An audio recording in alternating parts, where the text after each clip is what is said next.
अंधविश्वास हमारे जीवन का अभिन्न अंग बन गया है। तो YouTube चैनल्स पे हजारों लाखों करोड़ों शायद वीडियोस अपलोड हो चुके हैं जहां पे कोई बता रहा है कि भैया ये करो तो तुम्हारे घर में बहुत पैसा आएगा और ये करो तो शायद बहुत पैसा आएगा।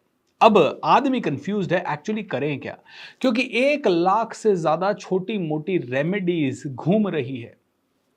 कोई कह रहा है भैया खाना खाते समय जमीन पे बैठ के खाओ तो कृपा बरसेगी। कोई कहता है पानी पूरी खाओगे और लाल चटनी से खाओगे तो कृपा बरसेगी। कोई कहता है ये काला धागा बांध लोगे तो कृपा बरसेगी। और कोई कहता है पश्चिम में सोओगे तो कृपा बरसेगी। कोई कहता है ये तस्वीर लगाओगे तो कृपा बरसेगी। और कोई कहता है तुम ये पिरामिड लगाओगे तो तुम्हारी जिंदगी बदलेगी। कोई कहता है तुम मोबाइल नंबर चेंज करोगे तो कृपा बरसेगी। और कोई कहता है तुम डेट ऑफ बर्थ चेंज करोगे तो कृपा बरसेगी। दोस्तों इस तरह की चीजें शायद काम भी करती हैं, ऐसी बात नहीं है, लेकिन विश्वास और अंधविश्वास में बहुत बड़ा फर्क होता है। जहां विश्वास है कि हां ये काम कर सकती है मेरे लिए और मुझे इसे ट्राई करके देखना चाहिए, वहां तक ये चीज सही है।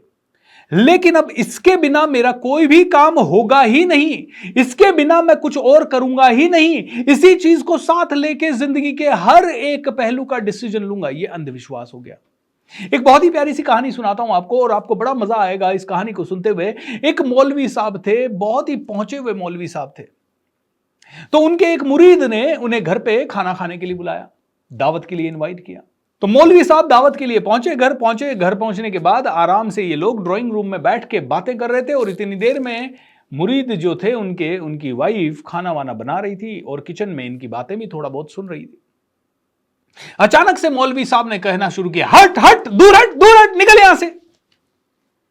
तो मुरीद जो था वो बड़ा परेशान हुआ, बोले ये क्या हो गया, ये मौलवी साहब क्या कर रहे हैं, हट हट, दूर हट, ये क्यों बोल रहे हैं। मौलवी साहब ने कहा दूर हट।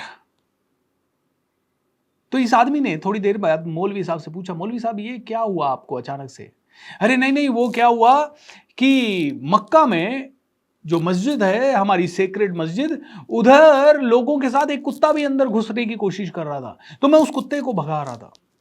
मुरीद बड़ा आश्चर्यचकित हो गया, माय गुडनेस, मौलवी साहब को इतनी ज्यादा मतलब नॉलेज है, इतनी भयंकर दूरदृष्टि है कि सैकड़ों मील दूर बैठे एक कुत्ते को भी वो देख सकते हैं और उसकी हरकतें भी देख सकते हैं। Oh my God, oh my God, oh my God, चरणों में गिर गया।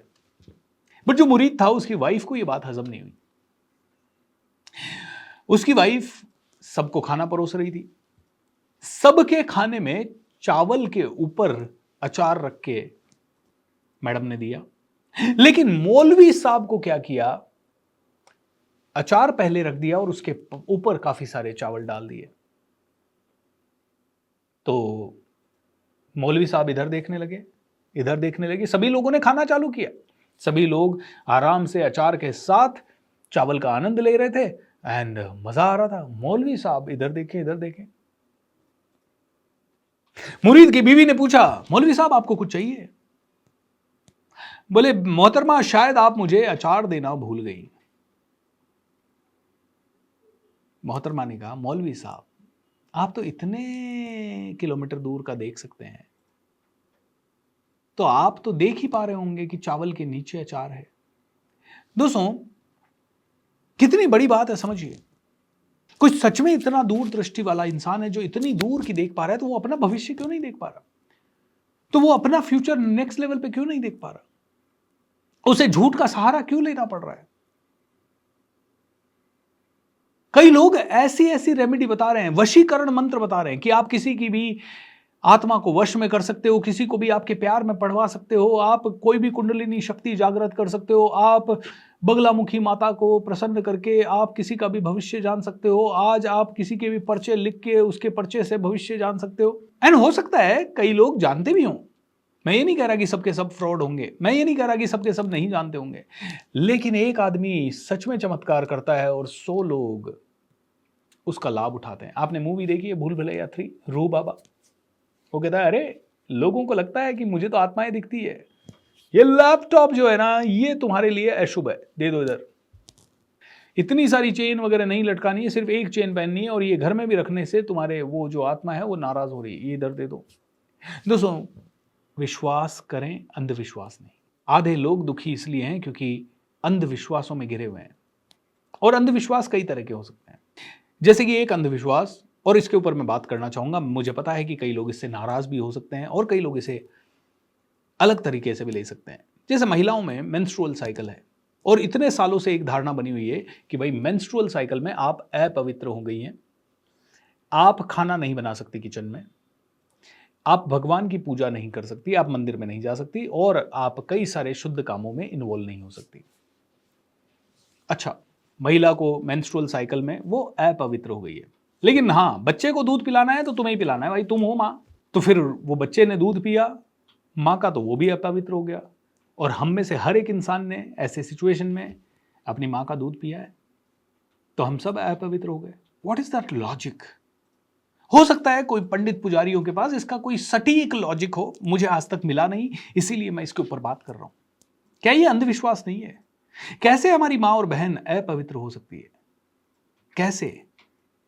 एक नेचुरल प्रोसेस है और उस नेचुरल प्रोसेस के कारण आपके शरीर से गंदगी निकल रही है। रोज दिन में 2, 4, 5 बार आप अपने शरीर से गंदगी निकाल रहे हो, तो आप सभी अपवित्र होने चाहिए। और जो गंदगी उस समय में निकल रही है, उससे भी ज्यादा बड़ी गंदगी आप रोज सुबह निकाल रहे हो, तो आप ज्यादा अपवित्र नहीं होने चाहिए। और लिटरली जो कहते हैं मैं सर्वशक्तिमान हूं, मैं पूरी सृष्टि का नियंता हूं, उस परमात्मा को लिटरली इस चीज से फर्क पड़ेगा कि एक महिला मंदिर में जा रही है मेंस्ट्रुएशन के टाइम पे और परमात्मा कहेगा अब मैं नाराज हो गया इस घर से, अब मैं इस घर से हमेशा के लिए जा रहा हूं। Are you really sure? मैंने तो जो ढंग से पढ़ा इस टॉपिक के बारे में, तो मुझे एक सबसे कन्विंसिंग उत्तर मिला और वो कन्विंसिंग उत्तर मैं आप सभी को बताना चाहूंगा। मुझे कन्विंसिंग उत्तर मिला कि जितनी भी महिलाएं हैं एंशिएंट टाइम में, क्योंकि जब से ये धरती बनी और जब से महिलाएं और पुरुष बने तब से ये सारी प्रक्रिया चलती आ रही है। तो घर के जो समझदार पुरुष होते थे, सबसे पहले, बहुत पहले, मतलब जब शायद मान लो 2, 4, 5 पुरुष या 2, 4, 5 परिवार ही इस पूरी धरती पर रहे होंगे, उस समय के लोग बड़े सरल भी थे और उस समय के लोग बड़े शुद्ध भी थे।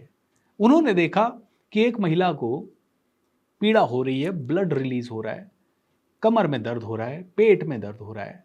ये महिला रोज झाड़ू पोछा बर्तन सारे किचन के काम, भगवान की सेवा पूजा सब कुछ करती है, लेकिन ऐसे वाले टाइम पे इसका सर भी दर्द कर रहा है, ऐसे वाले टाइम पे उसकी कमर में भी दर्द है। इसे जब तक ये वाली प्रोसेस से ये गुजर रही है, इसे 2, 3, 4 दिन रेस्ट देना चाहिए। तो उसे कहा गया कि आप आराम से बैठो, रेस्ट करो, किसी काम में आपको इन्वॉल्व होने की जरूरत नहीं है। एंड धीरे धीरे किसी न किसी इंसान ने इस रेस्ट देने की प्रक्रिया को अशुद्धता का नाम दे दिया।